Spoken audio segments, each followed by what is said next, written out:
Mike, hello, and how are you? You're not the Iceman. You're the flamethrower. Sorry, that was very racist of me. So you have a very very good morning for project. You got shouted out by the president this morning. We have that short. Mike Davis, the U.S. would sanction a country for doing this. I think that's good. I think that's very good. It was very good, Mike. Yeah, I love it. President Trump knows what that he is getting railroaded in New York by this corrupt Manhattan judge, Juan Merchan, whose adult daughter, Lauren Merchan, is raising millions off of this case, requiring his recusal. President Trump cannot mention Lauren Merchan's name, or Judge Juan Merchan has threatened to throw him in prison. Trump's campaign can't mention her name. Trump's campaign can't even post a news story from even the New York Times mentioning Lauren Merchan's name, or President Trump goes to prison. President Trump also can't mention Matthew Colangelo's name. Matthew Colangelo is this former senior Obama and Biden political appointee, political hack, DNC political hack, who got deployed from the number 3 office in the Biden Justice Department to Soros-funded Manhattan DA Alvin Bragg's office to resurrect this zombie case against Trump from 7 years ago for the non-crime of calling a legal expense a legal expense. They did not even explain to the jury. This Judge Merchan, Colangelo, and Bragg have not explained to the jury, let alone the defendant, what the legal allegations are. How the hell can a criminal defendant defend himself if he doesn't even know what the legal allegations are during his trial? And then this judge, this corrupt judge who illegally donated to Biden, which got him reprimanded by the New York court system several months ago, we just learned, and whose daughter is raising millions, requiring his recusal. This judge instructed the jury they don't even have to unanimously agree what the crime is. They can just make up whatever crime they want. I mean, this is insane. This is what happens in third world Marxist hellholes like North Korea and Zimbabwe, and now in Manhattan. So that I want to jump into that question alone, because it seems to defy Louisiana versus Ramos in the Supreme Court. We have the ruling here. We don't pretend to be, well, lawyers. I went to Kirkwood Community College in Iowa and the University of Iowa. I don't pretend to be some type of scholar for the Supreme Court. Yet even I have a functional brainstem and a pulse and can read this ruling where the Supreme Court says very clearly and concisely, you must have unanimity in juries to convict. Otherwise, it's a hung jury and the accused walks free that second. Maybe I'm old-fashioned, Mike, for just ruling. You're somebody has a great history with the Supreme Court. Can you talk me through like how this isn't unconstitutional? Well, Ben, as you know, I also went to the University of Iowa, and I clerked for Justice Gorsuch on the Supreme Court of the United States. And that's the same Justice Gorsuch who wrote Ramos versus Louisiana in 2020. And that case is very clear. It was the case says that in order to convict a criminal defendant, you have to have a unanimous jury on all the essential elements. And that applies not only to federal cases, it applies to state cases. But because before you had states like Louisiana that did not require unanimous jury verdicts in order to convict a criminal defendant. And my former boss, Justice Gorsuch, undid that, and as he should have. And it wasn't your typical liberal and conservative lineup. The Chief Justice, Justice Alito, and Justice Kagan dissented on that case. You had Gorsuch teaming up with Kavanaugh and Ruth Bader Ginsburg and Sotomayor, and I think Justice Kennedy was on that as well. So it wasn't your typical lineup, but it shows that Justice Gorsuch has understood for the decades that I've known him that it is very dangerous when you have a politicized and weaponized justice system. And so civil libertarians like Justice Gorsuch understand that. Liberals used to understand that, like Justice Ruth Bader Ginsburg, but today's Democrats are not liberals. These are Biden Democrats. These are not liberals who love America. These are leftists. They don't believe in due process. They believe in politicized and weaponized justice. And I would just warn these people, remember that President Trump is very likely going to win election on November 5th, 2024, and his Justice Department is going to be back. The Trump 47 Justice Department is going to be up and running on January 20th, 2025. Do these Biden Democrats inside and outside of government, like Andrew Weissman, for example, do they really want a politicized and weaponized justice system? Because guess what? I can think of a lot of different ways that the Trump 47 Justice Department can hold President Biden and these Democrat prosecutors and judges and witnesses and operatives accountable in D.C., in New York, in Atlanta, what they're doing down in the Southern District of Florida. So let's keep playing this game. I think it's going to be great. This lawfare is going to put President Trump back in the White House, and I can't wait for his Justice Department to roll up its sleeves.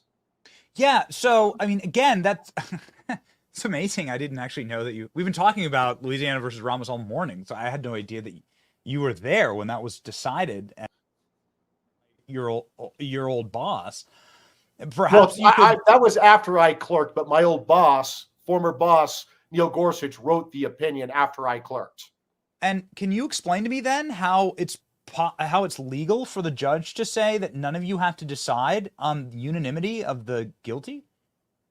You can't explain that. This is going to be very good evidence. Senator J.D. Vance from Ohio just sent a criminal referral to the Justice Department on Judge Merchan and Alvin Bragg and Matthew Colangelo and these Biden Democrat goons in New York who are violating President Trump's constitutional rights with their illegal unconstitutional gag orders, with their violation of his equal protection, with the violation of his due process rights. And you can just add this to the evidence, what they're doing with this jury instruction. Judge Juan Merchan is participating in a criminal conspiracy under 18 U.S.C. 241 and 242, very serious federal civil rights felonies. And Judge Juan Merchan is participating in this criminal conspiracy against President Trump. There will be accountability come January 20th, 2025. There is going to be, I'm going to advocate very strongly from the outside as Trump's viceroy, because I can't get confirmed as AG, that the acting attorney general open a criminal probe on this blatant criminal conspiracy against President Trump. His top aides like Peter Navarro, who's in prison right now, Steve Bannon, who's heading to prison, his attorneys like John Eastman and Jeff Clark, his supporters on January 6th.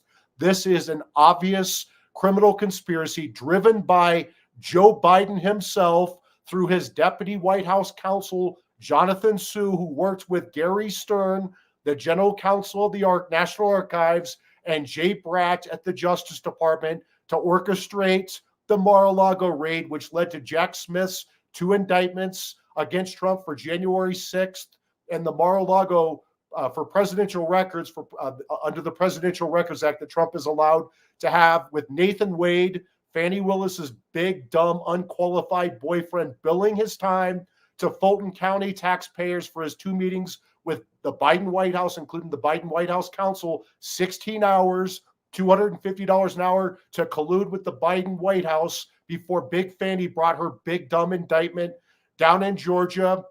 You have Matthew Colangelo deploying from the Biden Justice Department to Bragg's office to bring this bogus case in New York. This is a criminal conspiracy against President Trump and so many others. There will be severe legal, political, and financial consequences to that. And to the 3 people who remain at Media Matters, mark my word on this.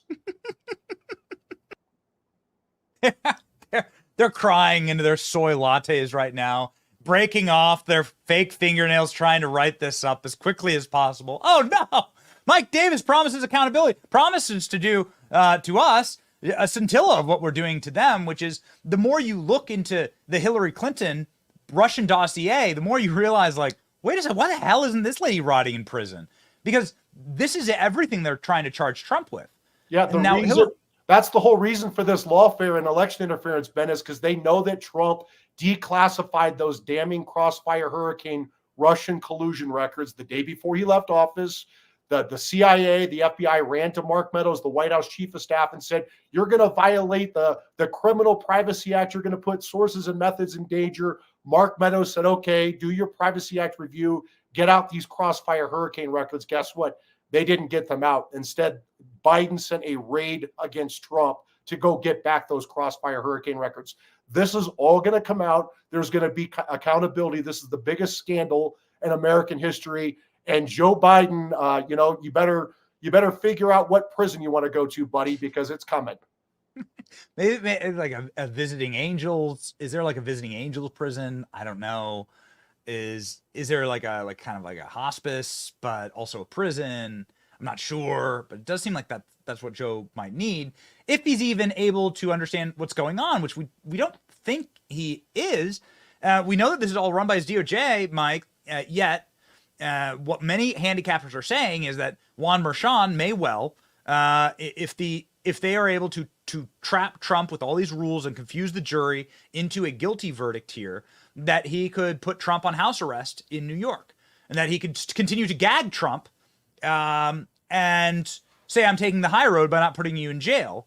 What do you think would happen if the unthinkable happens here and they come back with a guilty verdict and they effectively just prevent Trump from campaigning? I dare Judge Juan Merchan to do that, because guess what? Right now, President Trump is winning by 2 points.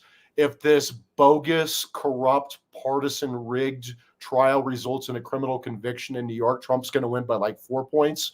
If this corrupt Judge Merchan, whose daughter is raising millions of dollars off of this criminal trial over which her father's presiding, requiring his recusal under New York statute, and that's not just me, a former federal Clinton judge went on Caitlin Collins' show on CNN and on April 5th and said he had to recuse. If he tries to put Trump under house arrest or prevent him from campaigning for president, Trump's going to win by like 6 points. It's going to be an utter blowout election. They're going to turn Trump into Nelson Mandela.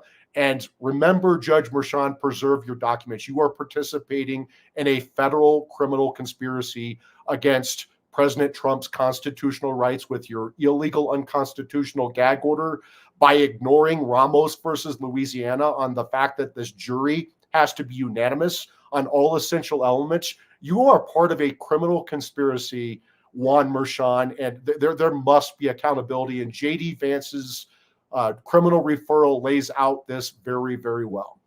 So really quickly here, Mike, since you're obviously have much greater and deeper expertise than us on these issues, do you have a handicap here? Do you believe that they'll come back with a hung jury?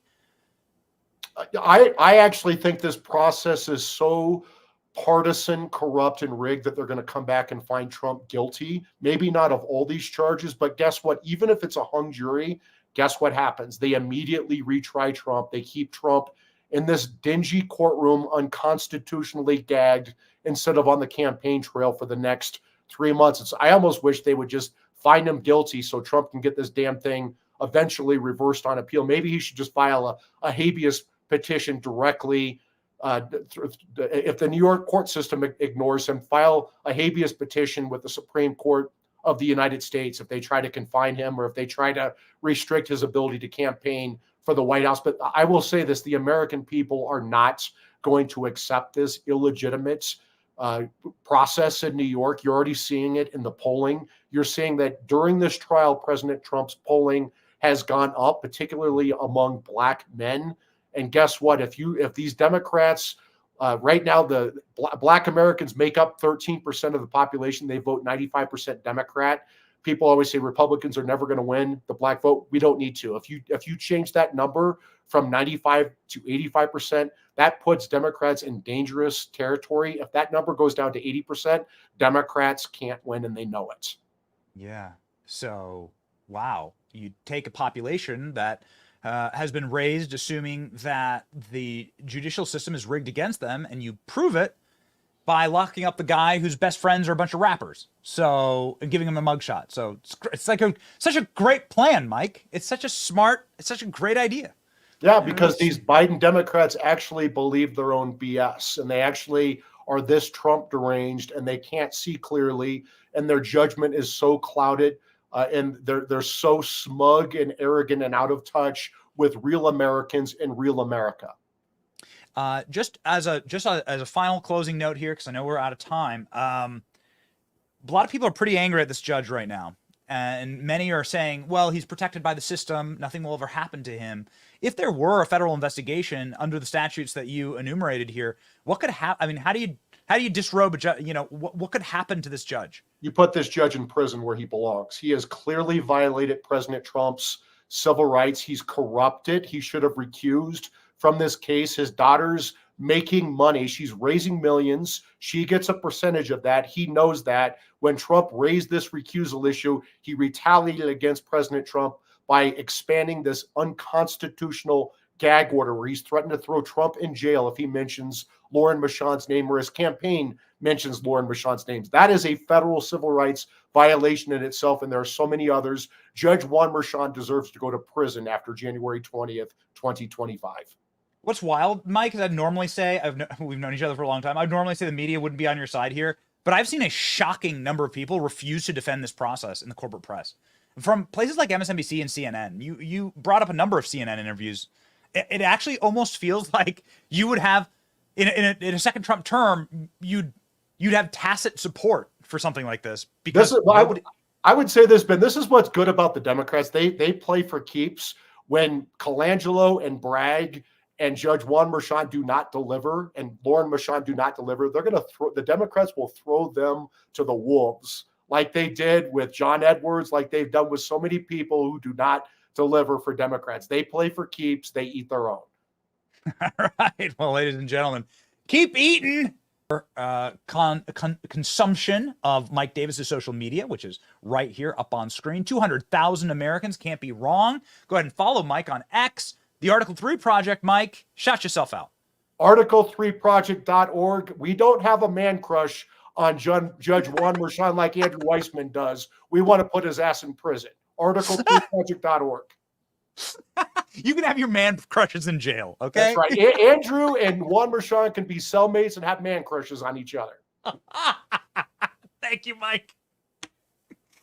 That will get Media Matters' attention for us. See you, Mike.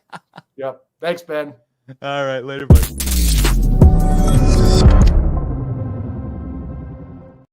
We have that clip loading up. All right. We have the clip loading up. We'll get to that in a second.